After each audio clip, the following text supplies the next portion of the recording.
We are live. Okay. Good evening, everyone. Welcome to the 38th episode of the ARC PG program that is initiated with some difference under the leadership of our EIS President, Dr. Harbans Lal sir, and the Chairman ARC, Dr. Prashant Bhawankule sir. Today we have a general club presentation, and two general clubs will be presented by a different and the renowned institute of the India. One first presentation is by Dr. Karthika under the mentorship of Dr. Jyoti. She is the DNB resident from the Narayan Netrala, Bangalore. And another one is presented by Dr. Sosut. He is the fellow from the Shankar Netrala, Chennai, under the mentorship of none other than the S. Ambika ma'am. And apart from that, we have a well-known ophthalmologist and experts in this field who will discuss the things in between them whenever is the required. One is Dr. Ramesh sir. He is the Director, Child Sight Institute and Tech Investigation, LBPI, Hyderabad. Then yes, Mahesh Kumar sir. He is the consultant and the neuro-ophthalmologist at Arvind Eye Hospital, Madurai. And third one, but not least, is our favorite Dr. Swati ma'am. She is the additional professor at RP Center, AIIMS, New Delhi. With this slight introduction, I would like to request Dr. Kritika to start his first presentation. And for our expert and discussant, you can ask questions in between to her, or you can discuss it later on as you wish, when and whatever is the required. But time allotted for one is around 25 to 30 minutes. So we will discuss the whole one presentation within 30 minutes. With this, I request Dr. Kritika Chobe to start. Dr. Kritika, please. So my slides are visible? Yes. Can present, Kritya. Okay. So good evening to one and all. I am Dr. Kritya, second year DNB resident of Bangalore, Narayan Netralaya, Bangalore. I will be presenting a journal club under moderation of Dr. Jyoti Matalia ma'am. So the topic of today's journal club is clinical profile, neuroimaging characteristic, and the surgical outcome of patient with acute, acquired, non-accommodative, committed esotropia. In short, we can call it a AACE by Janet Shade and et al. It was published in 2023 in Pediatric Ophthalmology and Strabismus Journal.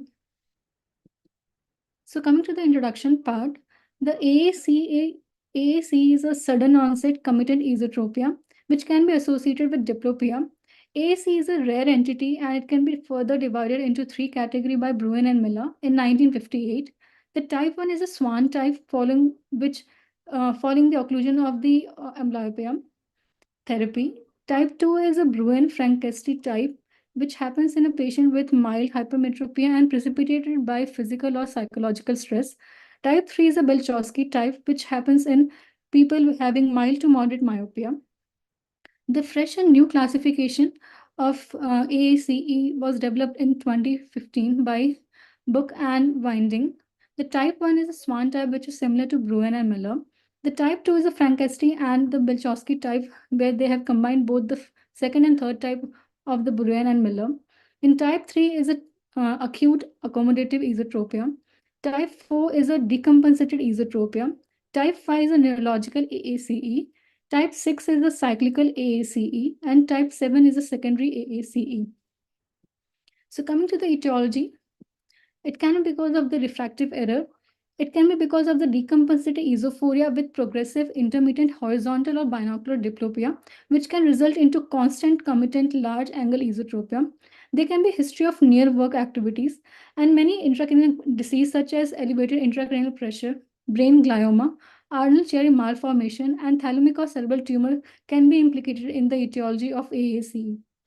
Coming to the treatment part, the resolution of AAC on its own is very unusual. So it can be corrected by spectacle correction, botulinum toxin, or surgical intervention. So coming to the study per se, so the purpose of the study was clinical presentation, neuroimaging finding, and surgical outcomes in patients with acute, acquired, non-accommodative committed esotropia. So coming to the inclusion criteria, the cases of AAC after the onset, after the age of 1 year was taken into the inclusion criteria. It further divided into two groups based on the age of onset of esotropia. The childhood onset esotropia is defined in patient having esotropia before the age of 16 year, and the adulthood onset esotropia was defined in patient having esotropia after 16 year of age. The surgical outcome was defined in patient with a minimum postoperative follow-up up to 6 weeks. In the exclusion criteria, they have excluded patient with concomitant esotropia of more than 10 prism diopter, near distant disparity greater than 10 prism diopter, reduction of esotropia of greater than 10 prism diopter with spectacle and sensory esotropia. So data collection was done from the record, and the following things were noted: the age at presentation, the onset of esotropia, the history of diplopia, the gender, the prior history of amblyopia therapy, the best corrected visual acuity, the cycloplegic and atropine refraction, and prior strabismus surgery or trauma. Coming to the methodology of the journal club.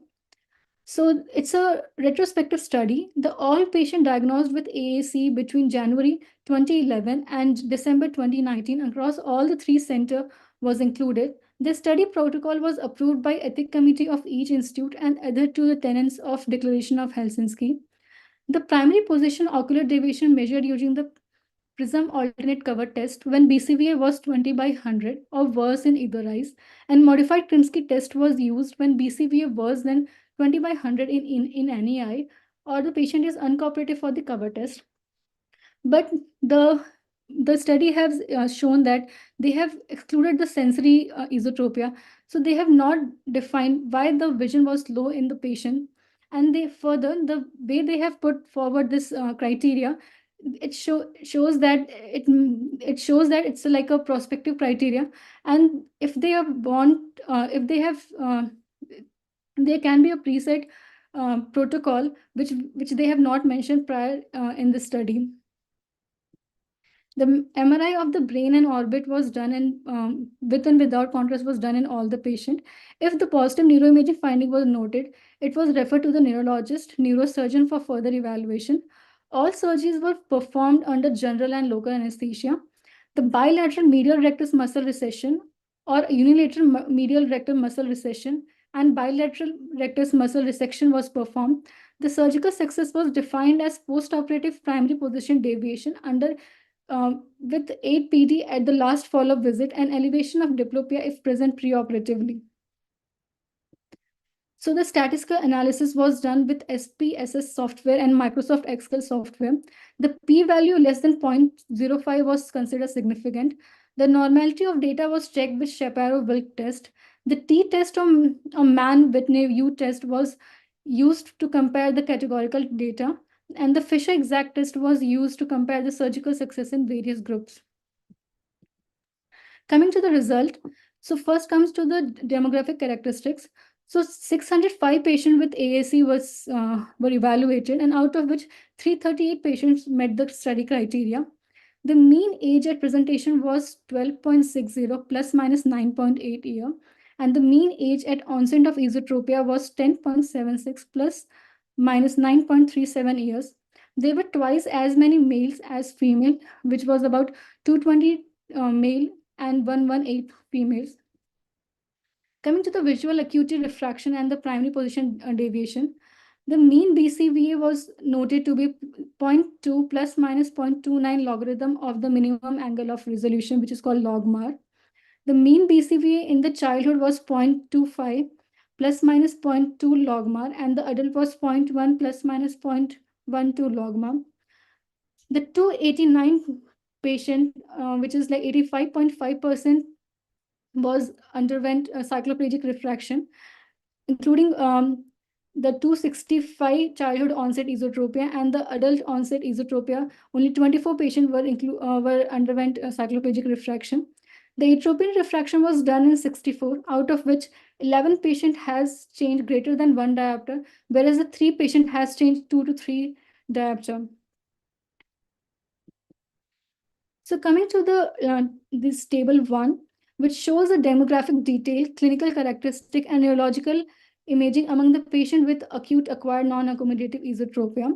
So here we can see The total population of 338, in which the childhood onset esotropia was seen in 265 patients and the adulthood onset esotropia was seen in 73. So this table has shown that the adult onset esotropia is more commonly having the myopia, whereas the childhood onset esotropia shows more commonly hypermetropia.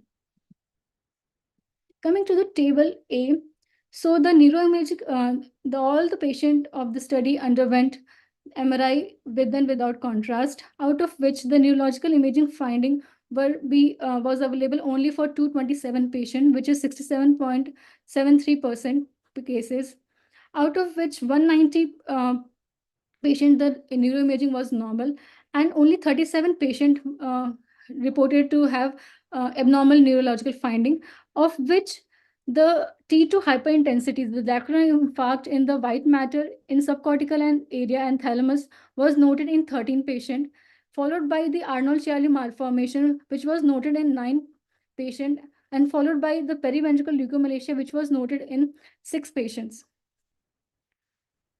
Coming to the second table, it shows the comparison of clinical characteristic of patient with AACE in those with positive and normal neurological finding at presentation.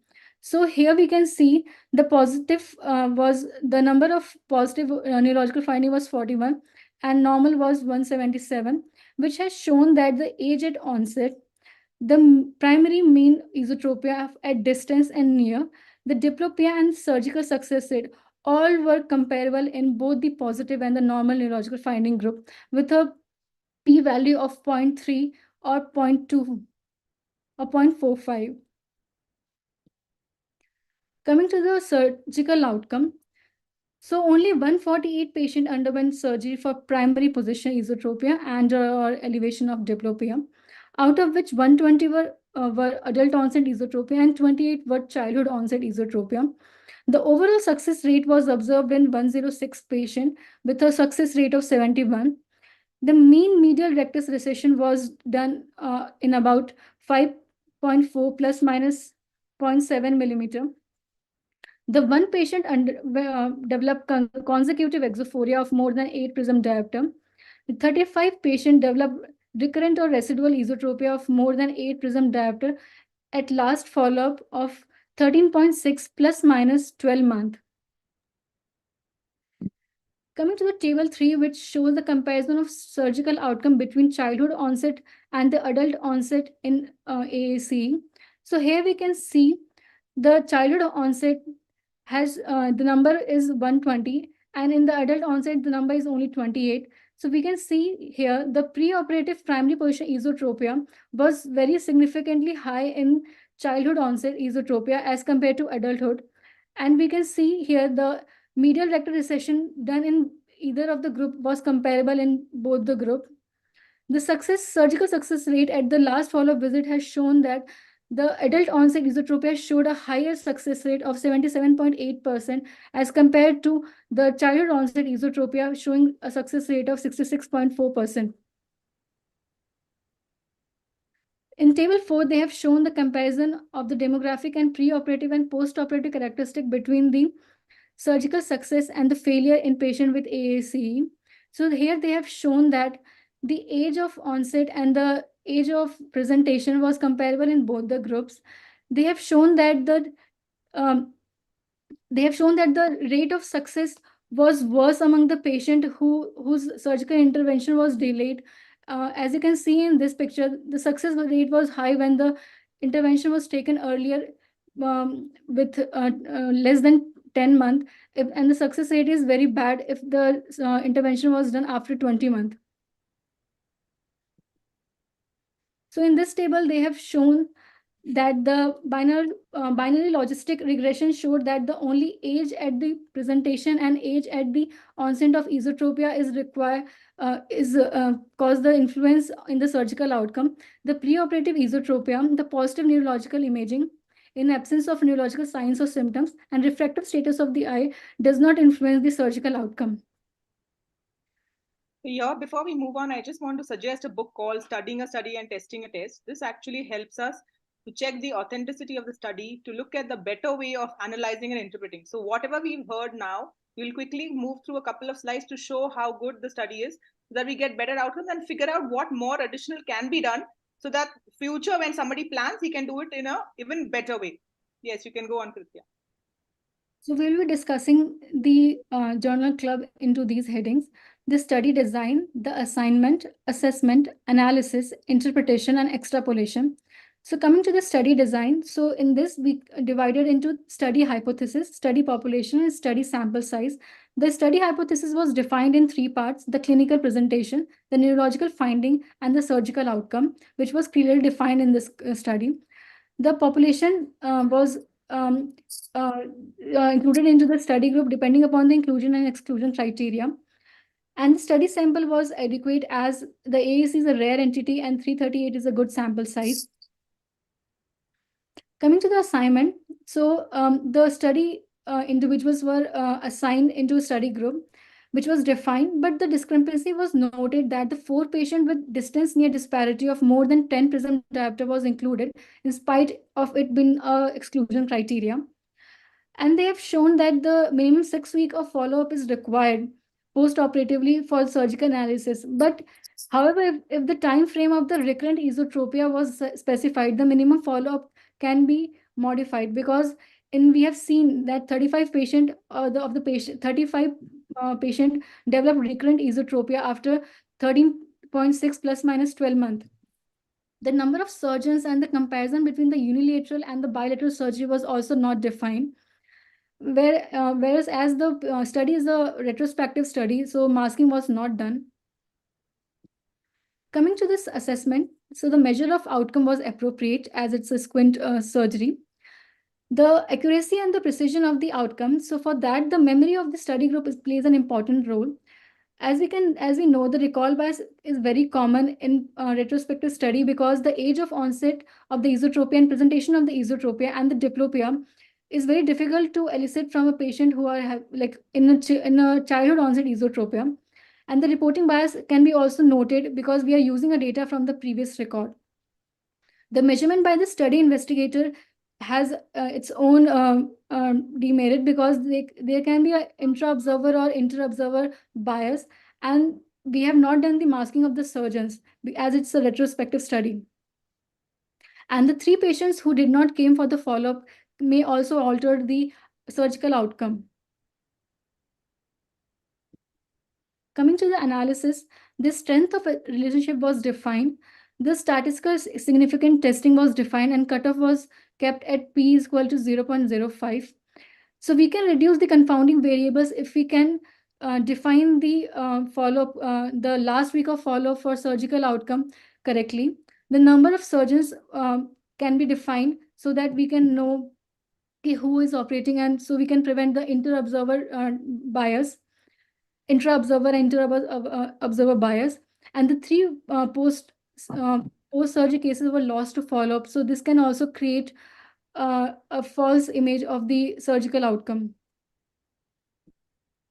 Coming to the interpretation, the strength of association was defined as the age of onset and age of presentation. And we have seen that the myopia is more commonly seen in the older children and the adults, and hypermetropia was seen more commonly in the younger children. And the consistency of association is less as it's a retrospective study. The biological plausibility is none, because they should have looked for other causes such as screen time and reading hours also. So coming to the discussion part, so AAC is a 4.9%. It's noted in the 4.9% of all of the childhood esotropia in a hospital setting. In a study of 69 consecutive patients with AAC, Fu et al. Has reported moderate to high myopia was more frequently seen in children older than 10 years, and hypermetropia in children younger than 10 years. So in this study, they have got the similar result, showing that 11.2% were myopic at presentation with a mean age of 16.67 years. The Jacob et al. Has reported good surgical outcome in 174 children with late onset AAC. All children in their study had normal neuroimaging finding. Chen et al. Has studied 47 patients. They have reported AAC was more common in older children and adults, and better surgical outcome were good binocular potential in moderate to moderate angle esotropia and in adults. Lee et al. Has described 12 children with AAC who has average smartphone usage of 6 hours per day. And he has also described the excessive near work, such as use of smartphone, is reported to account for increasing case of acquired committed esotropia, which was lacking in this study. The common intracranial pathologies associated with AAC are tumor of cerebellum, uh, corpus callosum, stellar region, and brainstem. The other are Arnold-Chiari malformation, hydrocephalus, ICH, and cerebral ataxia. So in this study, they have noticed a 16% positive neuroimaging, and they have noticed that the no neurological signs and symptoms were present at the time of presentation. They have noticed an incidental white matter hyperintensity of undetermined etiology on MRI, which was common in the pediatric and young adult population, so was not considered as an etiology of the AAC. The greater esotropia for distance and near suggested that the brainstem dysfunction and divergence paralysis. Thus, importance should be given for neuroimaging patient with acquired esotropia despite normal neurological examination finding. So, few features of which can raise a suspicion of neurological condition in AAC are the near distance disparity in esotropia, the presence of abducting nystagmus, and the absence of associated hypermetropia, and the lack of fusional potential. And this study have shown that the better surgical outcome, which if the patient is presented early, less than 10 months after the onset of esotropia. So coming to the limitation of this study, it's a retrospective design. So neuroimaging details were unavailable for many patients, which can underestimate the true incidence of underlying intracranial pathology. They did not exclude patients with underlying neurological conditions such as high function, cerebral visual impairment, or seizure disorder. The history of prior occlusion therapy or screen time prior to the onset of AAC was not regularly obtained in all patients, and the stereoactivity was not recorded consistently in all patients, both preoperatively and postoperatively. So, coming to the conclusion of this journal, so clinical feature did not predict the presence of an intracranial abnormality, and therefore it would be prudent to perform neurological imaging in all patients with AAC. Older children and adult has been better surgical outcome compared to younger children, and the surgical outcome were influenced by age of onset of esotropia and the time of surgery, which is less than 10 months. The amount of preoperative esotropia, presence of neuroimaging, finding, and the refractive status of the eye did not influence the outcomes. Thank you.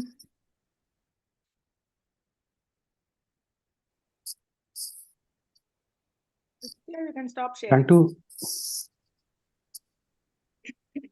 Thank you, Dr. Kritya, for the wonderful presentation.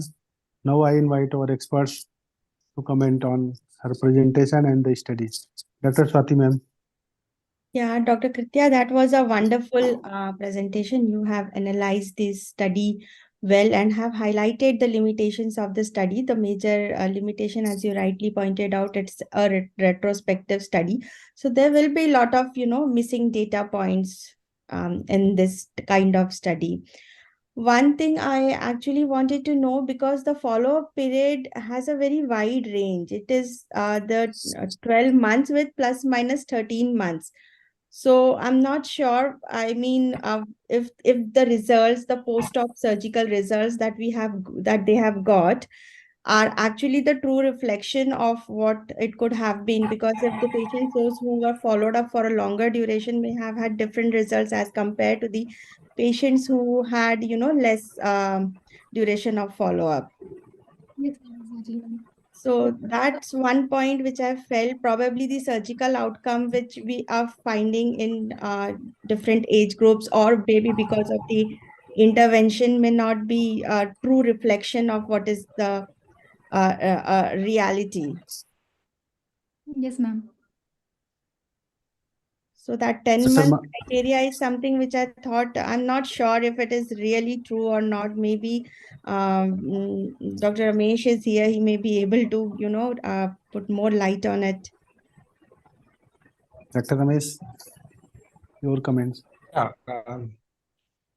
very well presented, Vidya. Very nicely done. One thing we all must understand is this acquired esotropia is a very rare condition. We thought that we will have 50 patients or 60 patients when we started this. And this study is particularly because I want to give an overview of what exactly has happened, because uh, most of these things happens in the context of recent understanding. So this study started in 2011 and ended in 2019. And it has got three centers. Because of the three centers, we could get these many patients. Once we got this data, then we really wanted to tease out whether there is any difference between the children and adults. Of course, to have 338 patients uniform documentation with close to 16 people involved, it's difficult. But still, we wanted to make a sense out of it. And you can see that there is 2-3 things are very important and to be highlighted.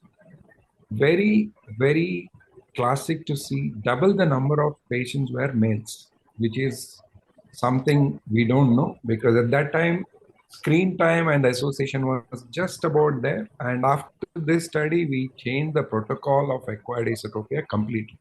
At that time, we did not have this information in all the patients. You need to, in the history, we need to really write what is the screen time, what is the outdoor activities, all that.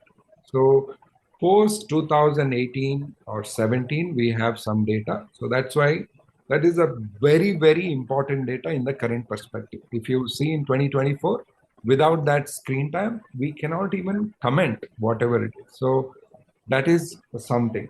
And the double the number of patients are boys or males. And then these patients are all referred patients. So the surgical, finally, only 1/3 went in for the surgery.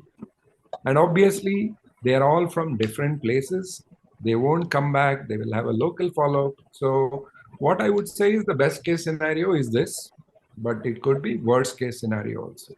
And also, to add to what Kritya said, we don't even have the information on the sensory status, because acquired esotropia is supposed to have a good stereopsis. If you operate within 10 months, as you said, as we found out, it's a good outcome. It only says motor. But we again lacked on the stereopsis. Again, if somebody is doing this study, again, these are all things which can be taken care of. And very variable follow-up on the surgical follow-up is there. But, and also sometimes, subtle high function, as you rightly pointed out, high functioning cerebral visual impairment is missed during the first initial detailed evaluation. And then when we really looked into it, when we retrospectively, sometimes when the MRI comes, we look for, because these hyperintensities can be because of CVI. And most commonly, if you do a population, these kind of high hyperintensities can be seen even in normal patients, and even in simple disease like migraine, you can see this hyperintensity. So this is one more thing we had a problem. That's why you can say, and neuroimaging is advised in all patients, but you can see a very minimal. But what I am saying is that in spite of 338, it's wonderful to have all data for all patients. But still, if you look at the best case scenario, we still had 87 patients who had the surgery and 108 patients who had neuroimaging. But really, it's a rare problem to have in terms of neurological. We started with the outcome or question that is neuroimaging required for every patient. And then we expanded the study into clinical profile, and then also we thought that there is surgical outcome. Kind of 3 papers were put into one paper. That's what we finally did, because it's best to give the whole information in one paper rather than putting. So these are some of the clarifications I can give. And obviously, in the future, in 2024, if you want to make, we really have a protocol for this acquired esotropia. That was the best outcome. Yeah, I'm not sure Thank if it you. will remain rare even now, as the prevalence is, I think it is increasing day by day. So I'm not sure Yes. it will still remain rare or not. Probably we will compare. At that time, it was 2 to 4%. Now Yeah, we'll see what is the number. Maybe it is 20%. We don't. yeah, maybe. So what was the reason for recurrence of your surgery? Any particular risk factors that you all would find out?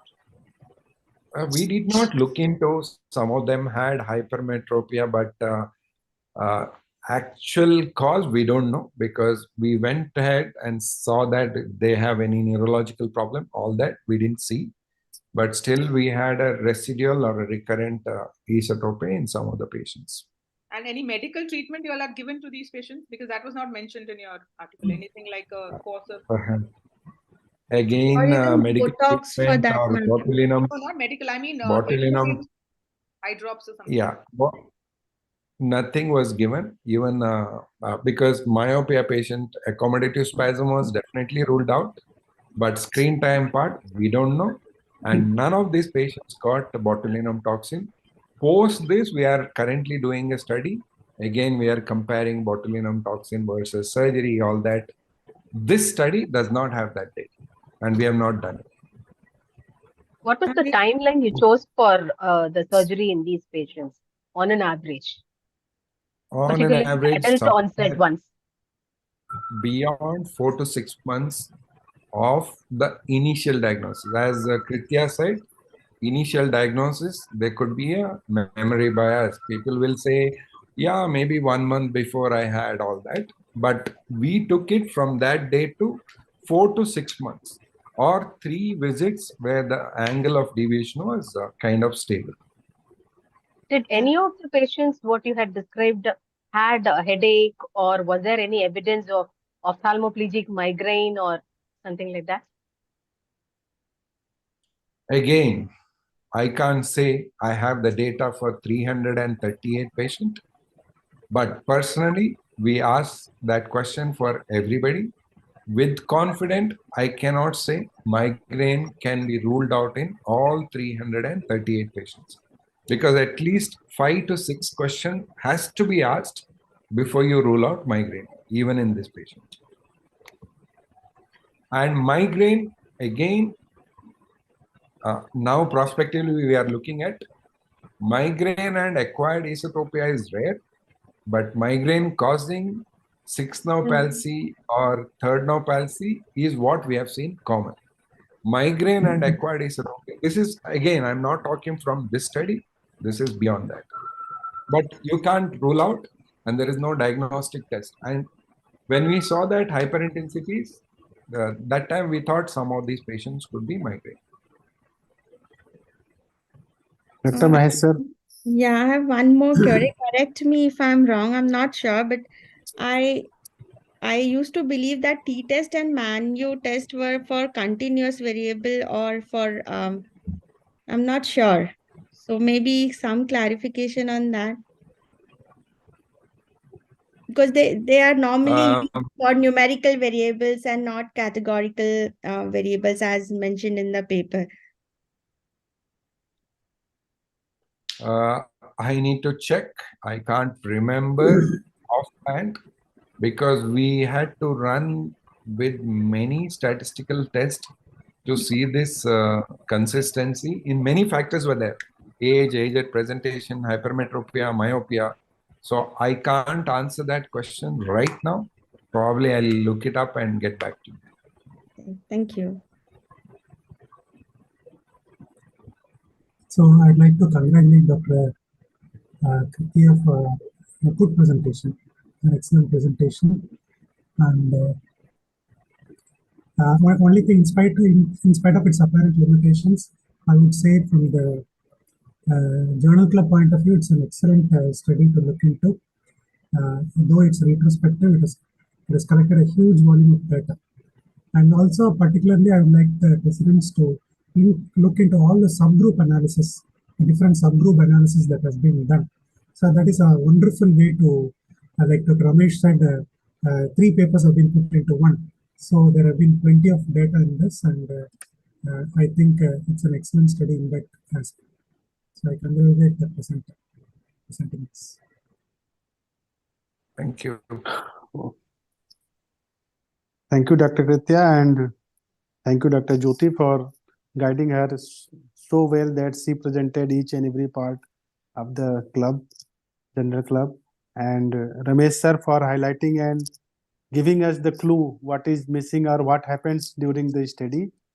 With these comments, we will move to our next presentation by Dr. Susrut, who is the fellow Neuro-Ophthalmology Department, Shankar Nethralaya, Chennai, and he is going to present his general club under the mentorship of Professor Ambika ma'am. Dr. Susrut, please. Yes, good evening, everybody. Good evening. Is my screen visible properly? Yes, just make it PowerPoint mode. Yes.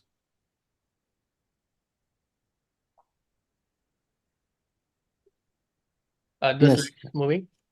And Yes. am I audible? Yes. Yes. So a very good evening to everyone. Today, I shall be presenting this article. This is a review article recently published February 2023 in the Journal of Eye and Brain about ocular myasthenia gravis and current diagnostic and treatment modalities for the same. So as we all know, ocular myasthenia gravis is a neuromuscular disease in which autoantibodies against postsynaptic proteins in the neuromuscular junction are present. So not only acetylcholine receptor, but many other proteins can be there against which autoantibodies can act. The diagnosis is mainly clinical, that is symptoms of the patients, serological in the form of antibody detection, and it is also aided by electrophysiological tests like RNS and single fiber EMG, electromyography, and the neostigmine test. Treatment options include medical management, acetylcholinesterase inhibitors like pyridostigmine or neostigmine, oral steroids, and immunosuppressives. Or it could be surgical for strabismus, ptosis, and even thymectomy can be considered in some cases. A few statistics as per this article, the incidence of ocular myasthenia is 1.13 lakh, 1.13 per 1 lakh population per year. And the incidence of generalized myasthenia gravis is 0.17 to 7 per 1 lakh population per year. Almost 50% of generalized myasthenia gravis patient have presentation with ocular only symptoms. Antibodies, the most common antibodies which can be detectable are the acetylcholine receptor antibody, which is present in 80 to 85% of patients of myasthenia gravis. In the remaining 15 to 20% patients, antibodies against muscle-specific kinase, MuSK, or lipoprotein-related receptor-related protein LRP4 can be found.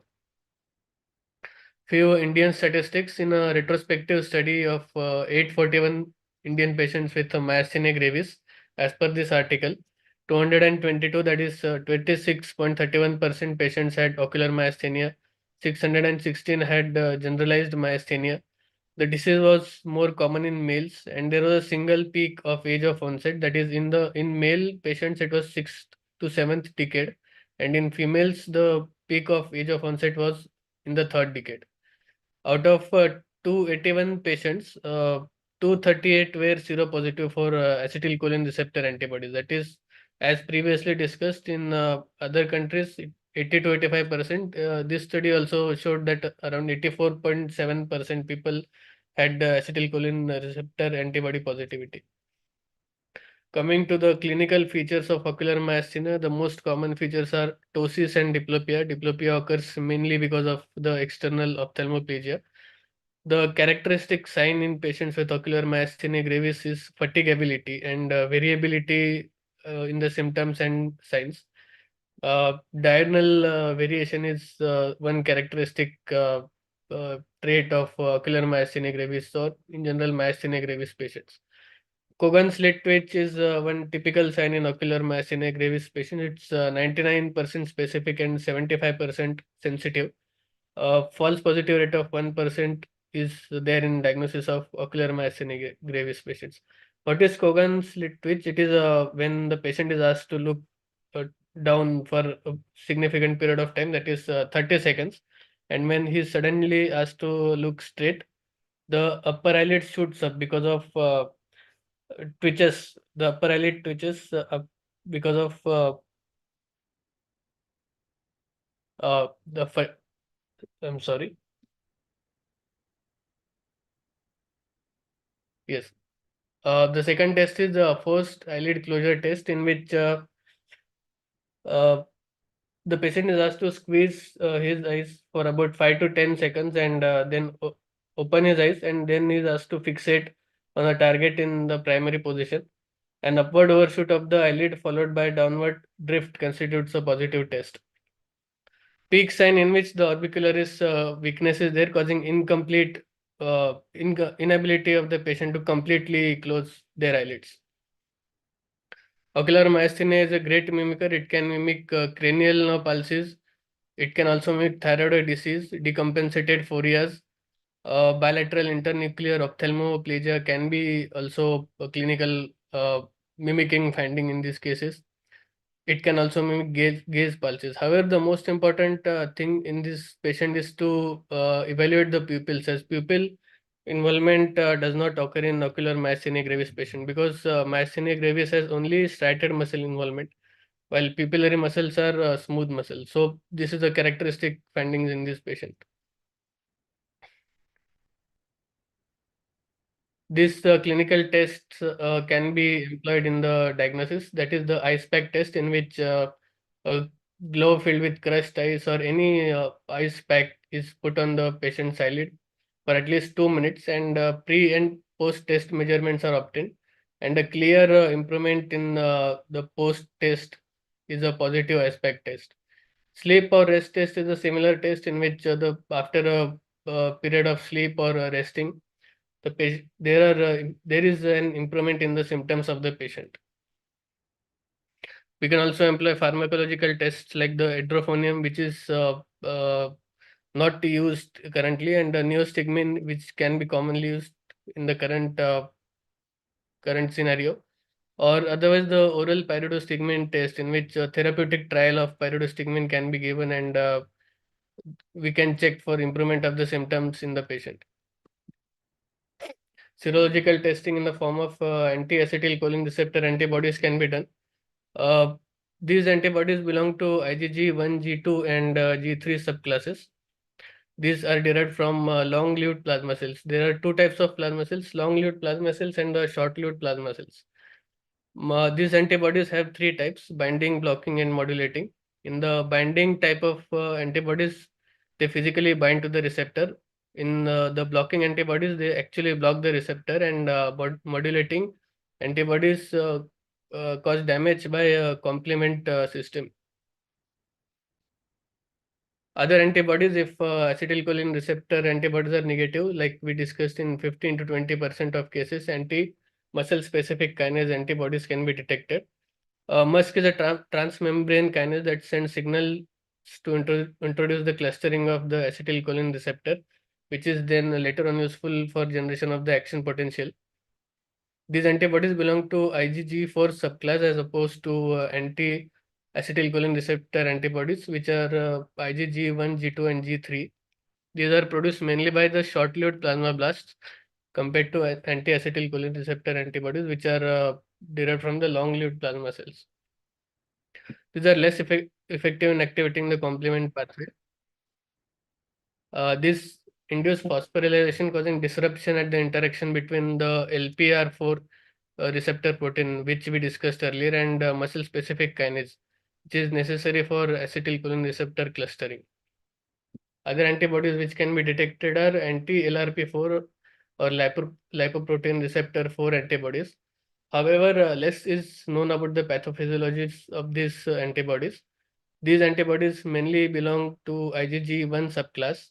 These can activate the complement pathway, but these antibodies have also been reported with other neurological disorders such as polymyositis, NMO, MS, and ALS also.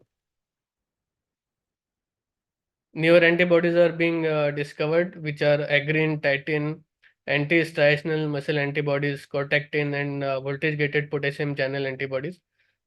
These antibodies have higher chances of the patient having thymomas, bulbar involvement, or even myocarditis.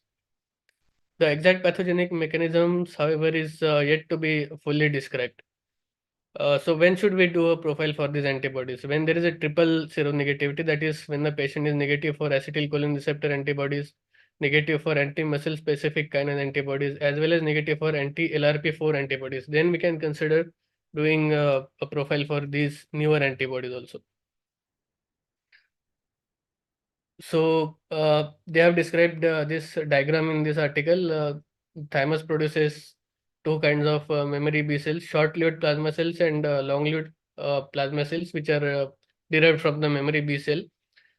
Short-lived plasma cell produce anti-MuSK antibodies, and long-lived plasma cell produce anti-acetylcholine receptor antibodies.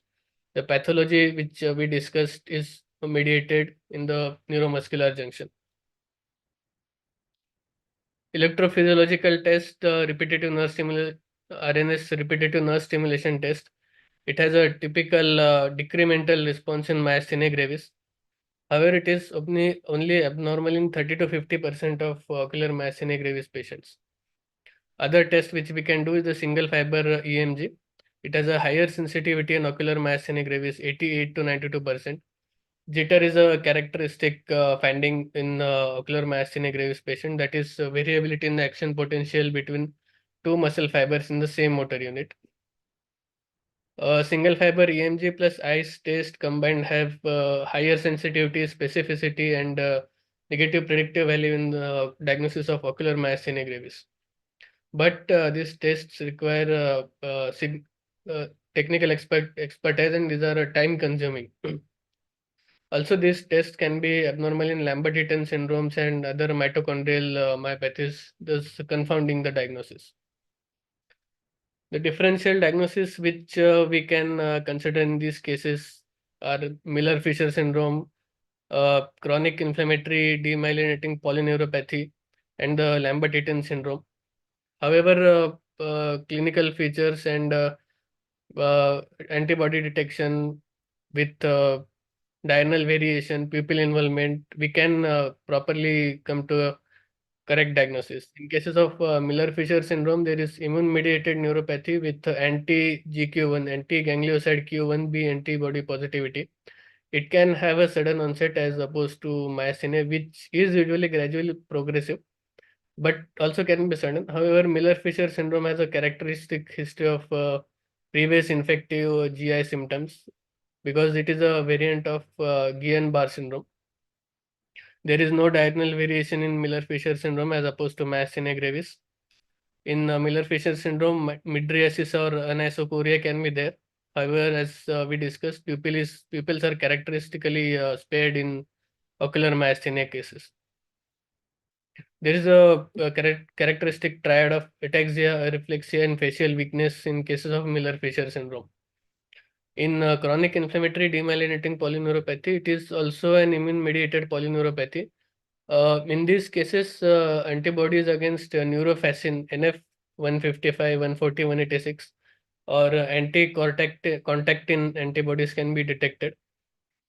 This is also gradual progressive disease with no diurnal variation. A few articles have described tonic pupils in these cases. And systemic features of hypo or areflexia, symmetric proximal and distal muscle weakness can be present. In cases with Lambert-Eaton syndrome, it is also a neuromuscular junction abnormality. However, the pathology lies at the voltage-gated calcium channels. It is a gradual progressive disease. It also does not have a diurnal variation. Few articles have described pupillary abnormalities with Lambert-Eaton syndrome also. And systemic findings like proximal lower extremity symptoms and association with small cell lung cancer can be there. So mainly Lambert-Eaton syndrome is can be a paraneoplastic etiology, can have a paraneoplastic etiology. So in summary, pupil examination and diurnal variation are the most important things to look out for while diagnosing ocular myasthenia gravis patients. there's an entity called immune check inhibitor related myasthenia gravis. So we have to know about checkpoint proteins. These maintain immune homeostasis and prevent autoimmunity.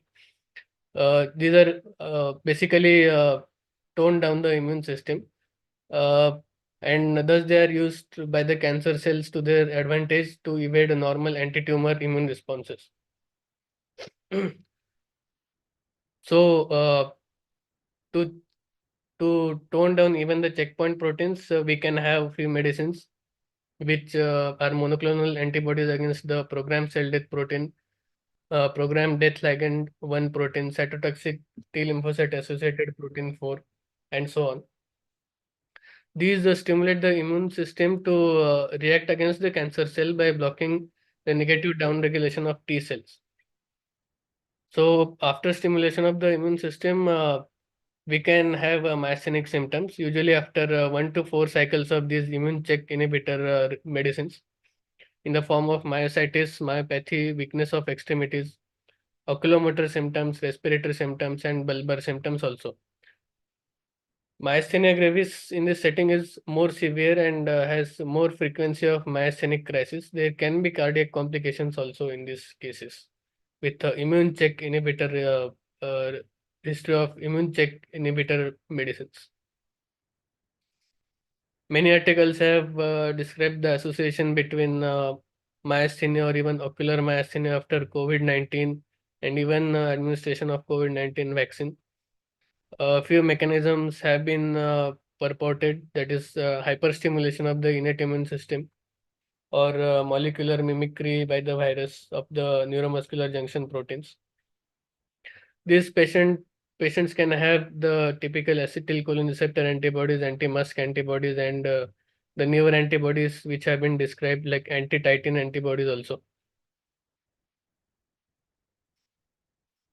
There are certain factors which increase the risk of generalization of ocular myasthenia gravis, that is progression of ocular myasthenia gravis from just ocular symptoms to generalized myasthenia gravis. Now, there is a wide variation in the progression of, as per other articles, 20 to 85% of the patients may progress. There are a few predictors which can indicate the progression, that is acetylcholine receptor seropositivity and high acetylcholine receptor titer, the presence of thymomas or even thymic, age of over 50, abnormal findings in the RNS, and clinical severity of the symptoms of the patient. A few studies have demonstrated a reduction in the risk with the use of steroids or immunosuppressions of conversion of ocular myasthenia to full-blown myasthenia, but no clinical trials have been done for the same thing. As per a few articles, Asian ethnicity compared to Caucasians has a lesser risk of conversion of ocular myasthenia to generalized myasthenia. The role of microRNAs requires more studies to assess the their utility in predicting the severity, treatment response, and risk of conversion. So these are a few factors which can predict the conversion of ocular myasthenia to generalized myasthenia gravis.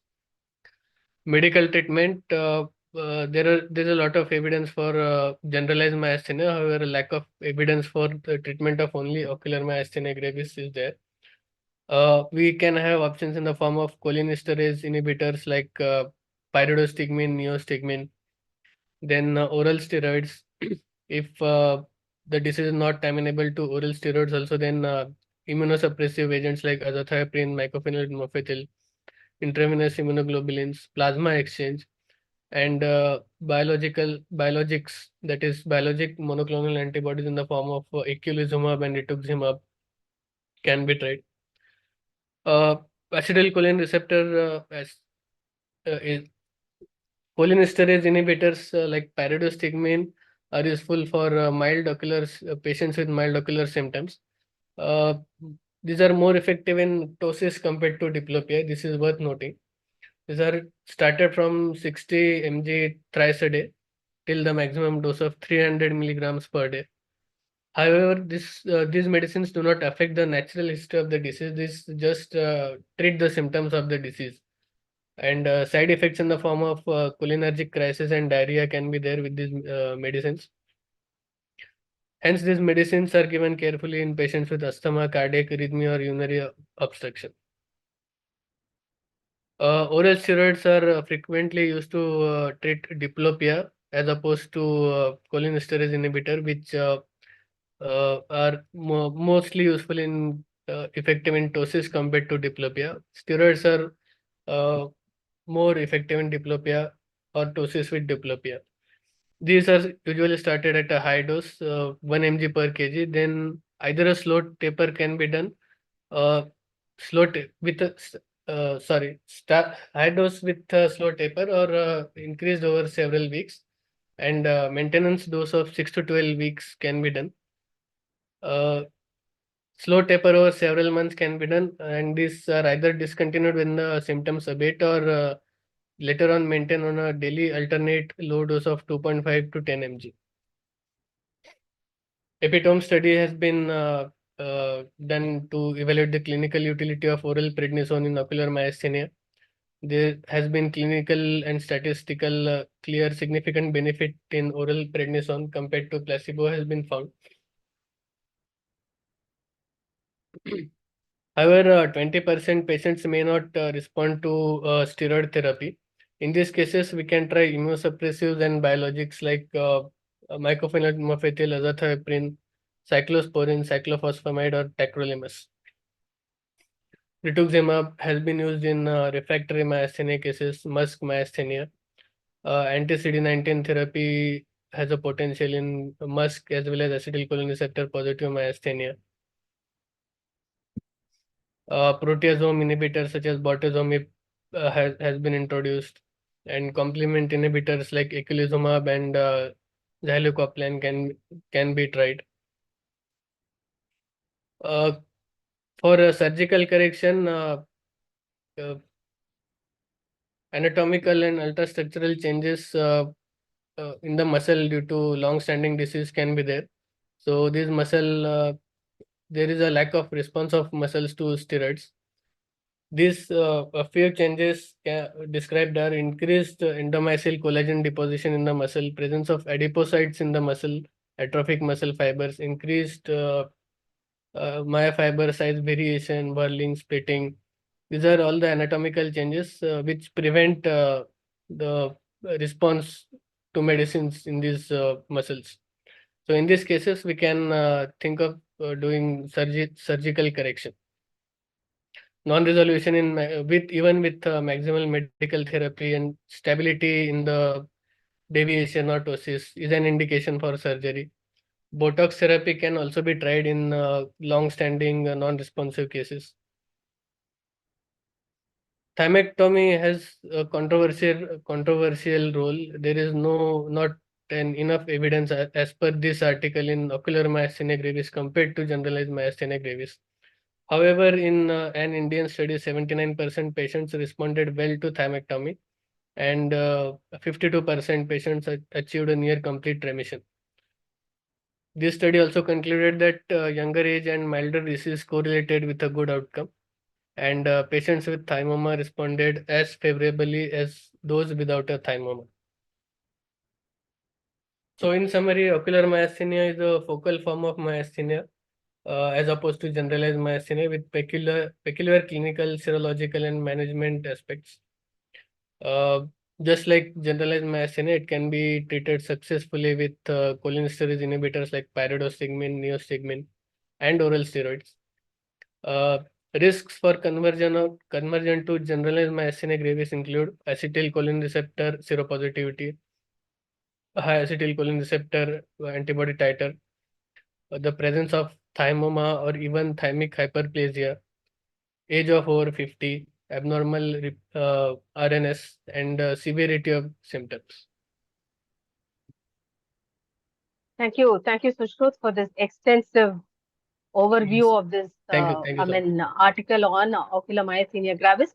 The purpose of this is to keep this discussion of journal in a very basic level to the postgraduates. The ocular myasthenia gravis is a very great mimicker. It can present as a cranial nerve palsy to any type of lid or a extraocular motility disorder. So the purpose of having so many antibodies, I don't know, maybe there are very good renowned panelists over here. How many of these antibodies are being routinely done for our screening purposes? Because in the presence of a ptosis with diplopia and we suspect a myasthenia gravis, we end up with electrophysiological test and then RNS or an SFEMG, and then we restrict our evaluation to ACH and MUSK. So maybe I can hear from the other experts also, what is your take on these other antibodies and when do you go to the next level of evaluation?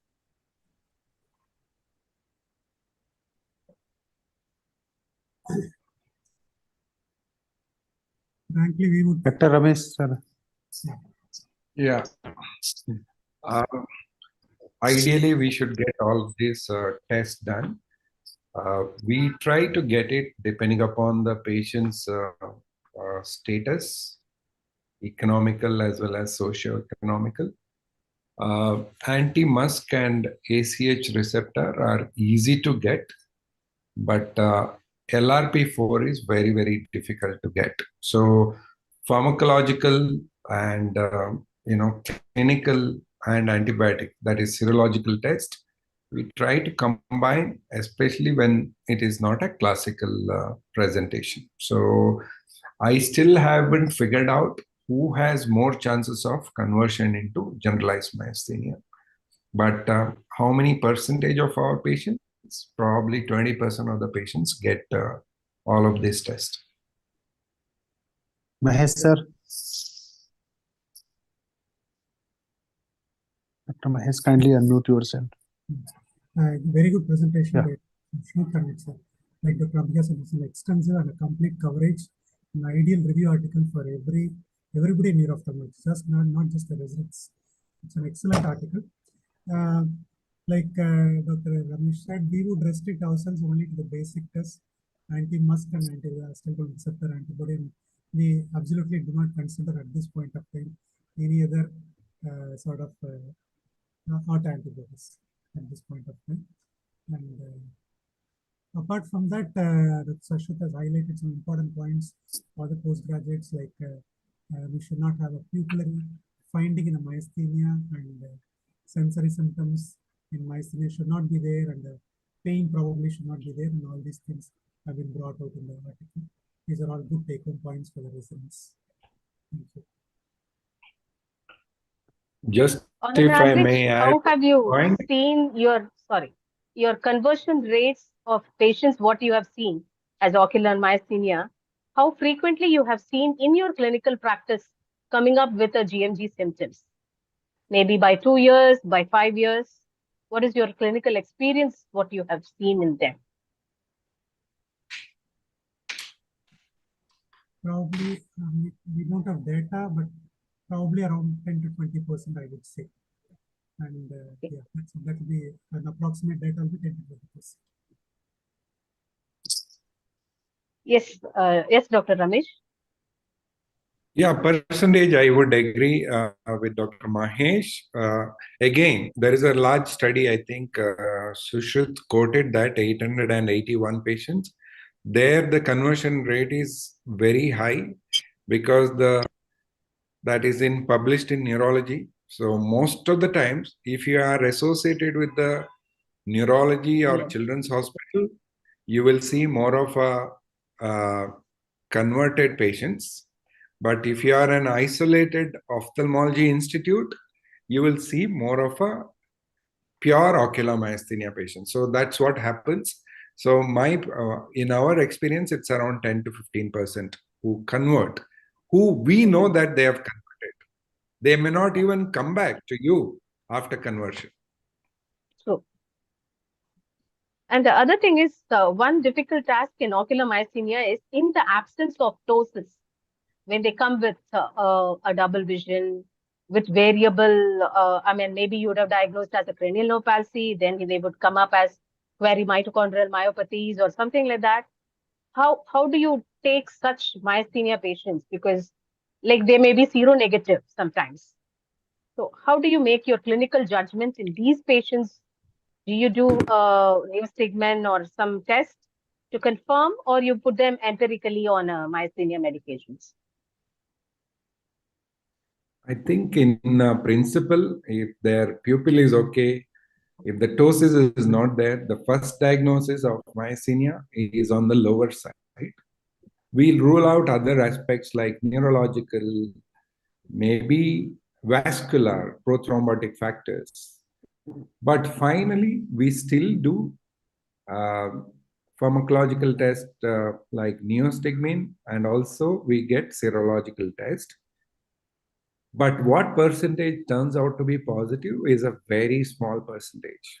We have isolated third nerve palsy without ptosis, isolated sixth nerve palsy, and in the last 3 months, we have seen 2 cases of pure superior oblique palsy presenting as myasthenia. So I would say the chances are very rare, but I will never say it is zero.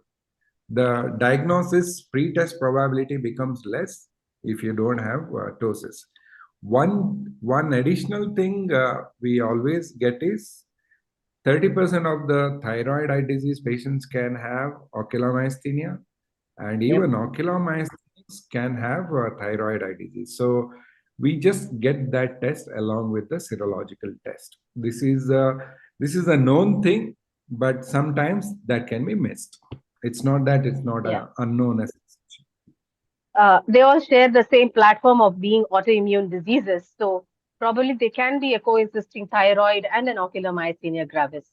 So the entire purpose of bringing up such basic article is to say that ocular myasthenia gravis is an important postgraduate differential. It can be a great mimicker. There are so many updation in the evaluation of myasthenia, and just at least know the basic antibodies. But I don't know, maybe in the place where I practice, we don't have access to all the antibodies and they are quite expensive.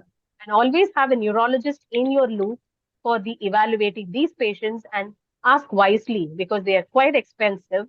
And many a times they may turn out like, particularly what Sushruth had mentioned, we may have triple seronegative patients who are not doing that greatly. They may be presenting with a consistent squint and a consistent ptosis, which is not responding to treatment. Maybe those are the ones maybe we can escalate to the next level of evaluation, and then watch out for these immune check inhibitor, because of late we see a lot of malignancy patients. They're being treated with a lot of antibodies, and they suddenly come up with an acute onset, severe debilitated, like ptosis and squint and all.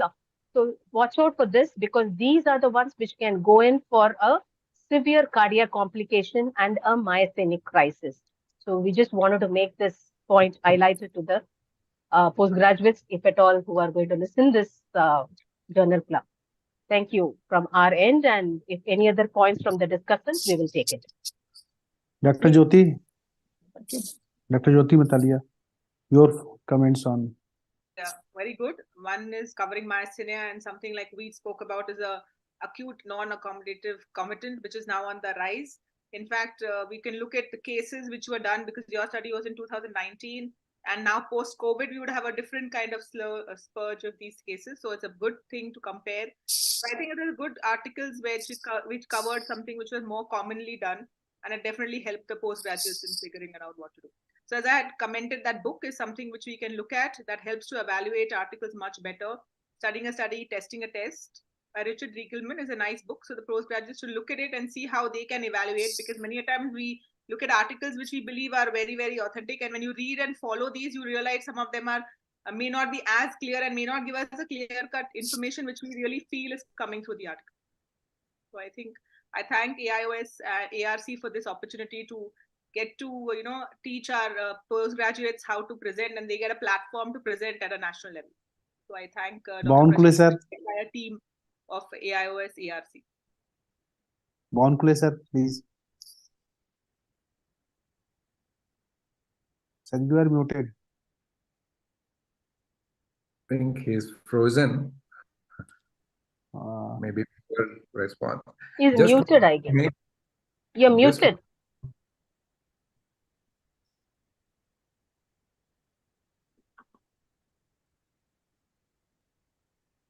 I think he's Just wanted to unmuting. I think he's not able Ah, to he's get. okay. just wanted to make Still, one comment. Myasthenia is very easy to diagnose if they have typical features. If you have seen a myasthenia case, but it becomes very difficult if they have atypical features. So this is one thing about myasthenia. It's even if you know that it's a greatest masquerader, sometimes myasthenia masqueraders are there, especially Miller-Fisher and Eaton-Lambert syndrome. Thank you. thank you. Thank you. Thank you, Dr. Susrut and Dr. Kritya for their you, wonderful sir. presentation, and we are thankful to both mentors, Dr. Jyoti and Dr.